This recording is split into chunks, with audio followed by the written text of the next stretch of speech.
Welcome to exam facts. मैं सोमनाथ सिंह आज आप लोगों को प्राचीन भारत के बारे में पढ़ाने जा रहा हूँ। तो चलिए स्टार्ट करते हैं प्राचीन भारत के बारे में। तो सबसे पहले जान लेते हैं कि प्राचीन भारत क्या होता है। हमारा जो 600 ईसा पूर्व से लेकर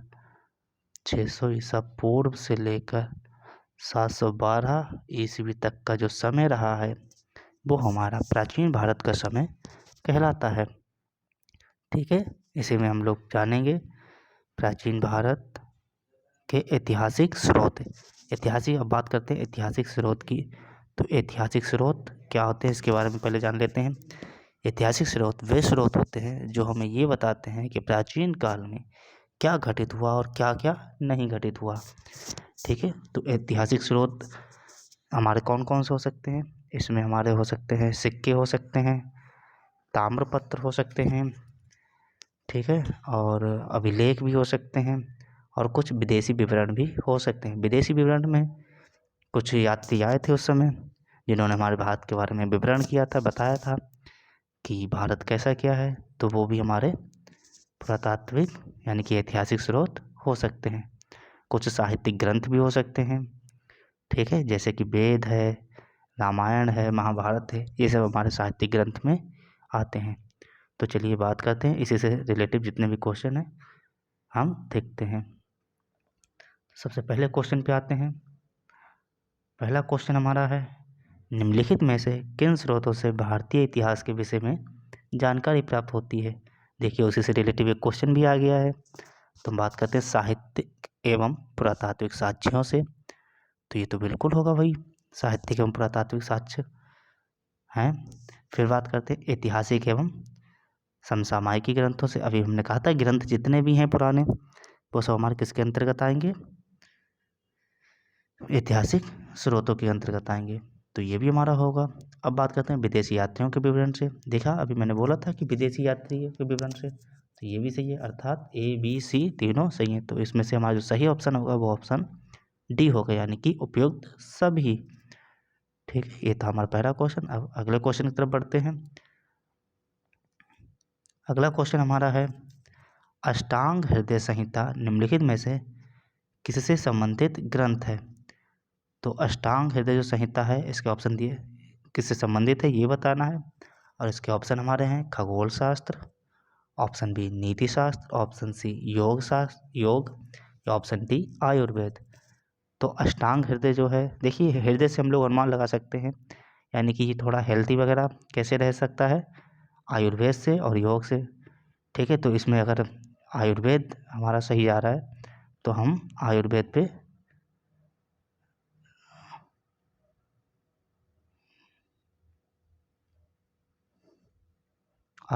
पे जो है हम सही का निशान लगा देंगे, यानी कि आयुर्वेद जो है इसका ज़्यादातर जा रहा है। अगर योग और आयुर्वेद में कंपेयर करें तो आयुर्वेद ज़्यादा जा रहा है, तो हम लोग आयुर्वेद पे ही टिक करते हैं। ठीक है, अगले क्वेश्चन की तरफ बढ़ते हैं। अगला क्वेश्चन हमारा है, प्राचीन भारत पर पहला विदेशी आक्रमण किसके द्वारा किया गया था। ये क्वेश्चन हमारा बहुत ही ज़्यादा इम्पोर्टेंट है क्योंकि ये कई कॉम्पिटेटिव एग्जाम में भी आ चुका है कि प्राचीन भारत पर पहला विदेशी आक्रमण किसके द्वारा किया गया था। इसके ऑप्शन दिए गए हैं यूनानियों द्वारा, ऑप्शन बी है ईरानियों द्वारा, ऑप्शन सी है शकों द्वारा या ऑप्शन डी कुषाणों द्वारा। तो इसका जो सही उत्तर होगा वो हमारा होगा ईरानियों द्वारा, क्योंकि पहला जो विदेशी आक्रमण भारत पर हुआ था वो ईरानियों के द्वारा ही हुआ था। ठीक है, तो इसका जो सही ऑप्शन है वो ऑप्शन बी है, ईरानियों द्वारा। अगले क्वेश्चन तरफ बढ़ते हैं। अगला क्वेश्चन हमारा कुछ मिलान करने वाला है, इसमें हम लोग देखते हैं। इसमें लिखा है कि प्राचीन ऐतिहासिक ग्रंथों को सुमेलित कीजिए, यानी कि प्राचीन काल के जो इतिहास ग्रंथ रहे हैं ऐतिहासिक, उसे हम मिलान करते हैं। कौन सा ऐतिहासिक ग्रंथ किससे संबंधित है। तो चलिए मिलान करते हैं। पहला जो हमारा है महाभाष्य है। अब महाभाष्य किसके द्वारा रचा गया है, तो इसका हमारा सही ऑप्शन हो जाएगा ऑप्शन पतंजलि से, क्योंकि महाभाष्य जो है पतंजलि जो द्वारा रचित किया। फिर है मालविक ग्निमत्र, तो ये हमारा लिखा गया है कालिदास द्वारा। ये हमारा हो जाएगा कालिदास। फिर मृच्छकटिकम जो है हमारा शूद्रक द्वारा लिखा गया है।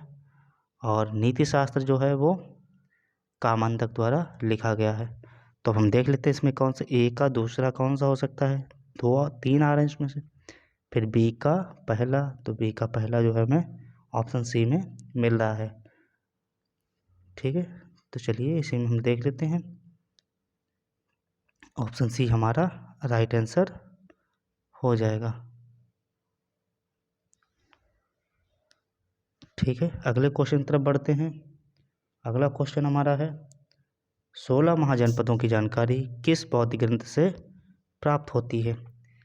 देखिए, ये मौर्य काल में हमारे 16 महाजनपद रहे हैं, तो उसकी जानकारी किन ग्रंथों द्वारा प्राप्त होती है। इसका सही आंसर जो है ऑप्शन ए हो जाएगा हमारा, अगंतु निकाय द्वारा। ठीक है, आगे बढ़ते हैं।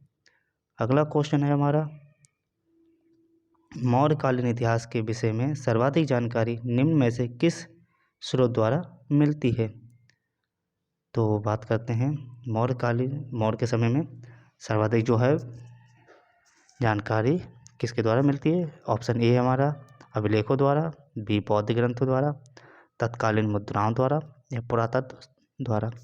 तो इसका जो सही ऑप्शन है वो हमारा ऑप्शन ए हो जाएगा, अभिलेखों द्वारा। ठीक है, अगले क्वेश्चन तरफ बढ़ते हैं। अगला क्वेश्चन हमारा है पश्चिमी भारत में खरोष्ठी लिपि का प्रचार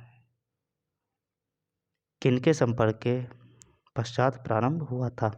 यानी कि पश्चिमी जो भारत है, आप लोग जानते हैं गुजरात का जो क्षेत्र है, इधर राजस्थान वगैरह, तो ये सब हमारा पश्चिमी क्षेत्र आता है। इसमें खरोष्ठी लिपि का जो प्रचार है किनके संपर्क, यानी कि कौन से ऐसे विदेशी जो थे आए थे हमारे भारत में जिनके संपर्क से ही खरोष्ठी लिपि का प्रचार हुआ है।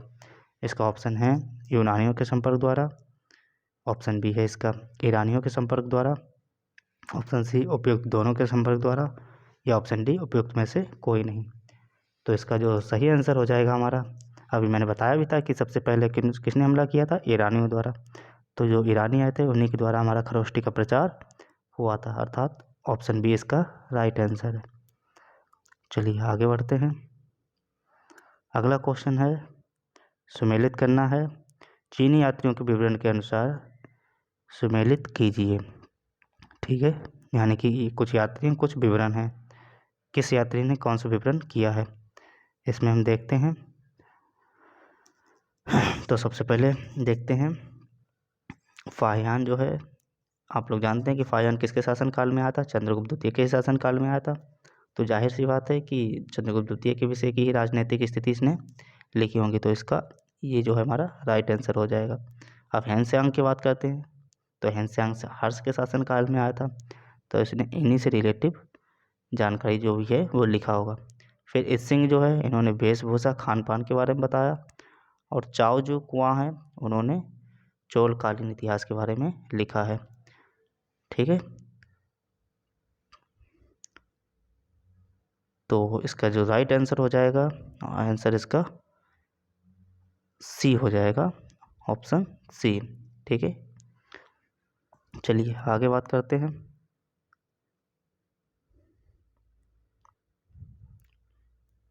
फिर आते हैं ऋग्वैदिक पणी किस वर्ग के नागरिक थे। अब देखिए ऋग्वैदिक के समय जो पणी थे वो किस वर्ग के नागरिक थे। ऑप्शन है इसमें पुरोहित, व्यापारी, लोहार या स्वर्णकार।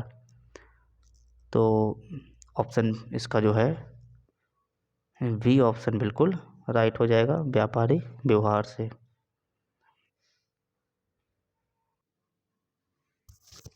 अगला प्रश्न है हमारा निम्नलिखित में से किसने पाटलिपुत्र को पोलीब्रोथा कहा था।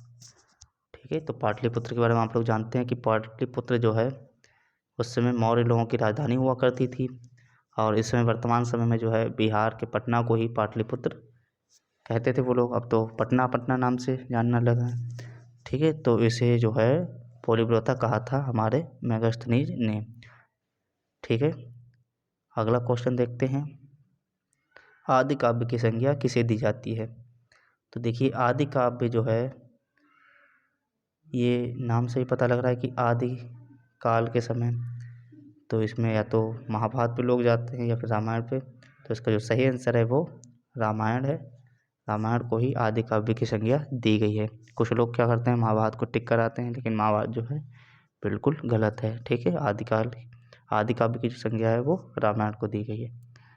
अगला क्वेश्चन देखते हैं, सत्यमेव जयते शब्द किस उपनिषद से लिया गया। ये भी कई बार एग्जामों में पूछा जा चुका है कि सत्यमेव जो जयते है वो किस उपनिषद से लिया गया है। तो इसका जो राइट आंसर हो जाएगा वो हमारा हो जाएगा ऑप्शन ए, मुंडको उपनिषद से लिया गया है। ठीक है, अगले क्वेश्चन की तरफ आते हैं। क्वेश्चन नंबर हमारा 13 है। इसमें भी देखो अभी हम लोग इस टाइप के क्वेश्चन सॉल्व कर चुके थे, सेम वैसा ही क्वेश्चन है। इसमें बोला गया है कि प्राचीन कालीन ऐतिहासिक जीवनियों को सुमेलित कीजिए।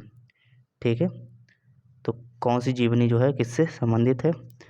तो इसमें हम बात करते हैं बुद्धचरित जो है हमारा अश्वघोष से संबंधित हो जाएगा। तो इसको हम मिला देते हैं, बुद्धचरित को अश्वघोष से। फिर अगले क्वेश्चन की बात करते हैं।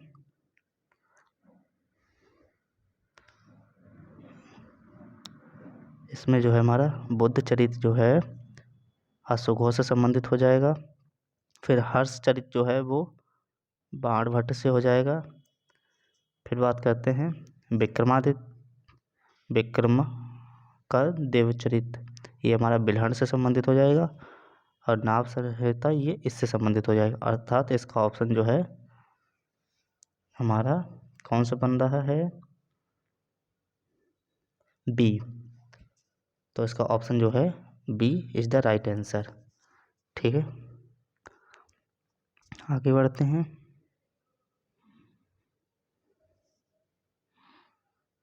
अगला क्वेश्चन बोला गया है, निम्नलिखित में से किस पुस्तक के माध्यम से प्राचीन समय में लाल सागर, फारस की खाड़ी तथा हिंद महासागर में होने वाले रोमन व्यापार का वृत्तांत प्रस्तुत किया गया था।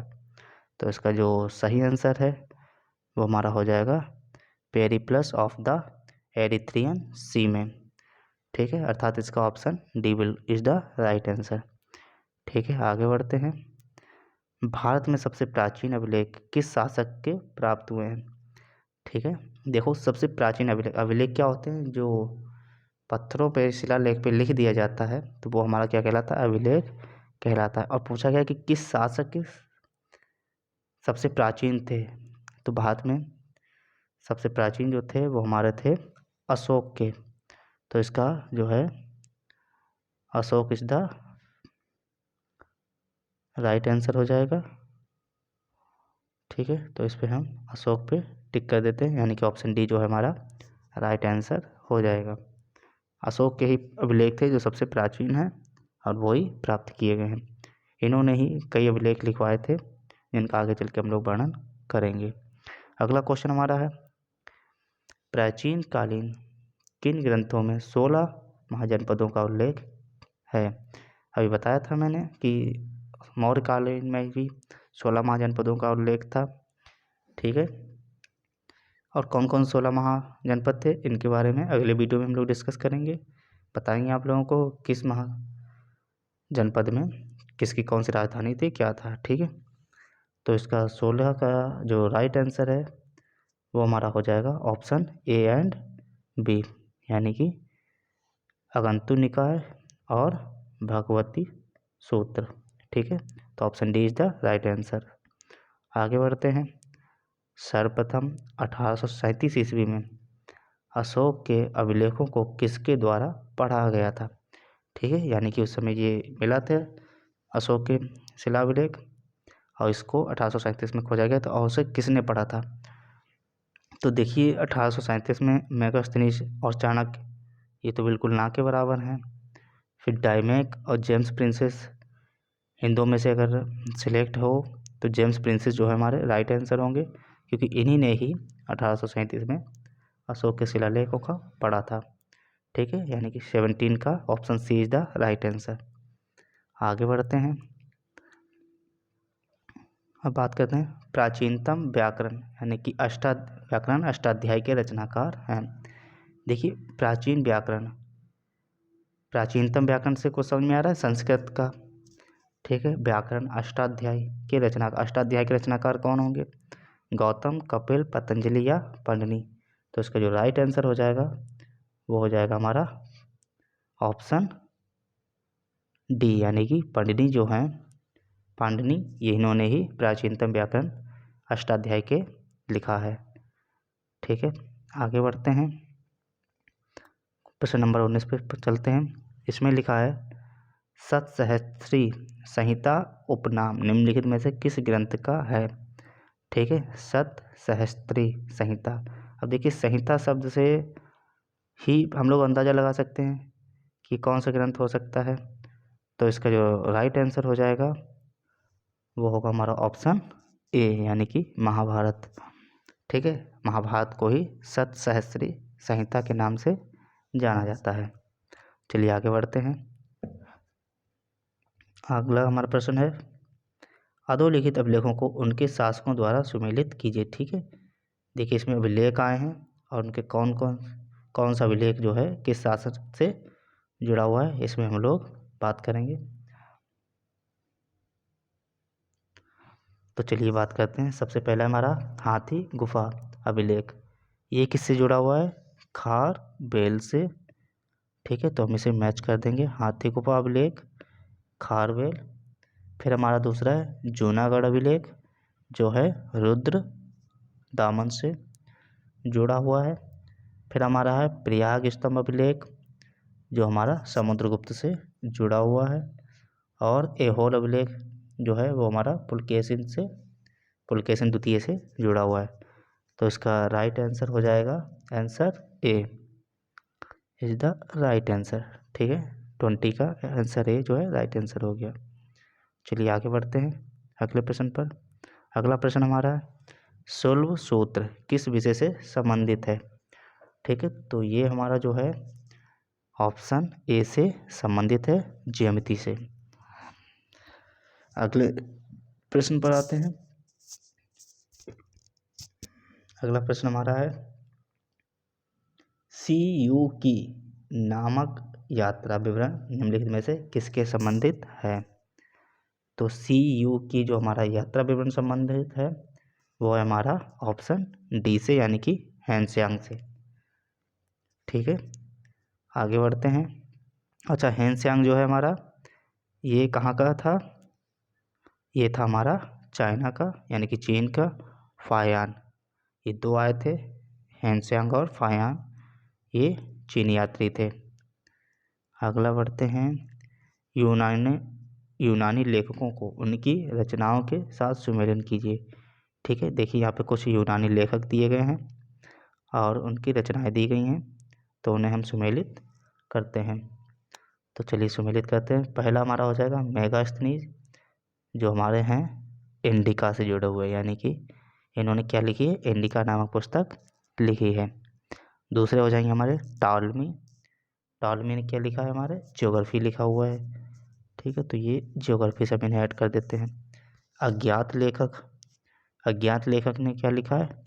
पेरिप्लस ऑफ द एरिथ्रियन सी। अभी हम लोग इनके बारे में पढ़ा भी था पिछले क्वेश्चन में, आप लोग क्वेश्चन नंबर 14 देखिएगा, जिसमें लिखा है पेरिप्लस ऑफ द एरिथ्रियन सी में। ठीक है, इन्होंने ये लिखा। अब बचे हमारे प्लिनी, तो प्लिनी का क्या है? नेचुरल हिस्टोरी का। तो ये हमारा ऑप्शन ए से संबंधित हो जाएगा। तो हमारा ऑप्शन इसका बन रहा है option B is the right answer. ठीक है, चलिए आगे बढ़ते हैं। अगला हमारा क्वेश्चन है भारत का सर्व प्राचीन धर्म ग्रंथ है। देखिए इसमें कंफ्यूज नहीं होना है, बोला गया है कि सर्व प्राचीन धर्म ग्रंथ। ठीक है, यानी कि सबसे पुराना धर्म ग्रंथ।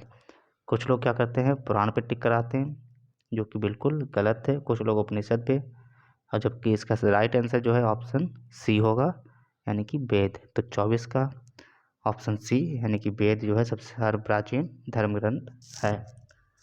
ठीक है, और इसमें भी सबसे पुराना वेद जो है हमारा वो ऋग्वेद है। ऋग्वेद जो है हमारा सबसे पुराना है। ठीक है, चलिए अगले क्वेश्चन पे पहुंचते हैं। अगला क्वेश्चन है हमारा, भारतीय संगीत का जनक है। ठीक है, तो भारतीय संगीत जो है हमारे कौन से वेद में पाए जाते हैं, या तो हम इस ऐसे कह दें, या फिर भारतीय संगीत का जनक है। तो इसके ऑप्शन दिए गए हैं ऋग्वेद, सामवेद, अथर्ववेद और यजुर्वेद। तो भारतीय संगीत जो है हमारा वो सामवेद से है। ठीक है, तो इसका option B is the right answer. ठीक है, तो ये हमारे 25 क्वेश्चन हो गए हैं। अभी हम लोग थोड़े और सॉल्व करते हैं, इसमें कम से कम 30 के आसपास तो हम लोग रहेंगे, उसके बाद देखते हैं। ठीक है, चलिए अगले क्वेश्चन पे आते हैं। अगला क्वेश्चन है हमारा 26, प्राचीन ऐतिहासिक ग्रंथों को सुमेलित कीजिए। ठीक है, कुछ हमारे प्राचीन ऐतिहासिक ग्रंथ दिए गए हैं और फिर से हम उन्हें सुमेलित करते हैं। ठीक है, देखिए सबसे पहले तो हमारा आता है ग्रंथ अर्थशास्त्र। अर्थशास्त्र जो है हमारा, यह किससे संबंधित है, तो हम इसमें मैचिंग करते हैं। अर्थशास्त्र हमारा है चाणक्य से। फिर हम बात करते हैं मुद्रा राक्षस, जो कि हमारा है विशाख दत्त से। तीसरा हमारा है कथा सारित सागर। तो कथा सारित सागर जो है हमारा वो हो जाएगा ऑप्शन यानी कि 4 से सोमदेव से। और बृहत कंथ मांचरी जो है हमारा वो क्षेमेंद्र से हो जाएगा। तो इसका राइट आंसर जो है वो सी हो जाएगा, option C is the right answer. ठीक है, चलिए आगे बढ़ते हैं। अगला क्वेश्चन हमारा राज्याभिषेक के नियम दिए गए हैं। ठीक है, तो राज्याभिषेक किस नियम में होता है, ऐतरेय ब्राह्मण से, शतपथ ब्राह्मण से, गोपथ ब्राह्मण से, या कौशिकी ब्राह्मण से। तो इसका जो सही आंसर है वो हमारा ऑप्शन ए हो जाएगा, ऐतरेय ब्राह्मण से। इसी में क्या है, राज्याभिषेक के नियम दिए गए हैं। अगले क्वेश्चन पे आते हैं, क्वेश्चन नंबर 28, अशोक के नाम का स्पष्ट उल्लेख अधोलिखित अभिलेख में से किस में प्राप्त होता है। ठीक है, कुछ दिए गए हैं इनके अधोलिखित अभिलेख दिए गए हैं, जिसमें से अशोक का नाम किस में मिला है।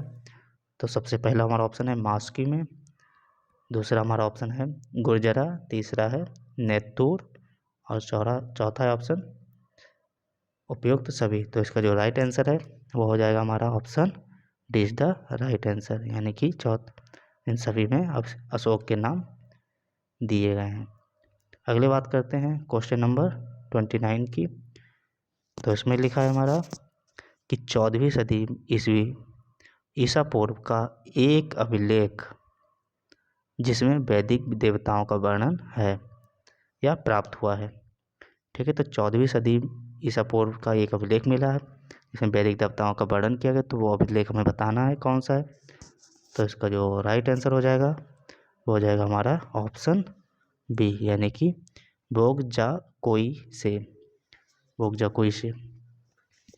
तो इसका ऑप्शन बी जो हमारा राइट आंसर हो जाएगा। अब आखिरी क्वेश्चन की बात करते हैं, जो मैं आप लोगों को यूँ कह लीजिए कि वर्क के तौर पे दे रहा हूँ, जिसका अगर आपको आंसर पता है तो आप हमें कमेंट करिए और हमारे चैनल को सब्सक्राइब और लाइक करिए। ठीक है, अंतिम हमारा क्वेश्चन जो है वो आप लोगों से है, महावीर के जीवन कृत्यों तथा अन्य समकालिकों के साथ उनके संबंधों का विवरण कहाँ मिलता है। तो इसके ऑप्शन दिए गए हैं आप लोगों को, भगवती सूत्र में, कल्पित सूत्र में, परिविष्ट पूर्व में, या उवासंग दशाओं में। ठीक है, इसका आंसर जो है हम अगले वीडियो में डिस्कस करेंगे, आपको बताएंगे इसके बारे में।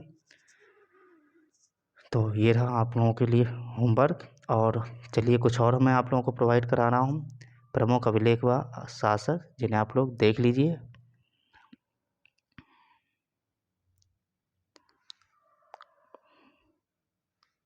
ये हमारे कुछ अभिलेख दिए गए हैं और कौन से शासक से संबंधित हैं। ठीक है, पहला हमारा अभिलेख है हाथी गुफा अभिलेख। ये हमारा संबंधित है कलिंग नरेश से। यानी कि खारवेल से। दूसरा हमारा ऐहोल अभिलेख जो है पुलकेशी से संबंधित है। नासिक अभिलेख है वो गौतमी बालश्री से संबंधित है। और जूनागढ़ अभिलेख ये बहुत ही इम्पोर्टेंट है, ये किससे संबंधित है, रुद्र दामन से। फिर बात करते हैं प्रयाग स्तंभ अभिलेख की, जो समुद्रगुप्त से संबंधित है। मंदसौर अभिलेख मालवा नरेश यशोधर्मन से। ग्वालियर अभिलेख प्रतिहार नरेश भोज, ठीक है। देवपाड़ा अभिलेख बंगाल शासक विजयसेन, ये भी इम्पोर्टेंट है। भीतरीवा जूनागढ़ अभिलेख जो स्कंदगुप्त से संबंधित है। अच्छा, बात करते हैं भारत का सर्वप्रथम उल्लेख हाथी गुफा अभिलेख में मिलता है, ठीक है। यानी कि भारत नाम जो है ये सबसे पहले हाथी गुफा में ही मिला है। कौन से अभिलेख में मिला है, हाथी गुफा में, हाथी गुफा। आगे बात करते हैं हेरोडोटस के बारे में, जो इतिहास के जनक रह चुके हैं।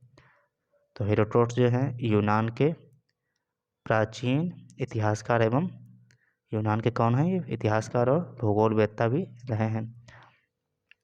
इतिहास का पिता यानी कि फादर ऑफ हिस्ट्री किसे कहा जाता है, हेरोडोट को ही कहा जाता है।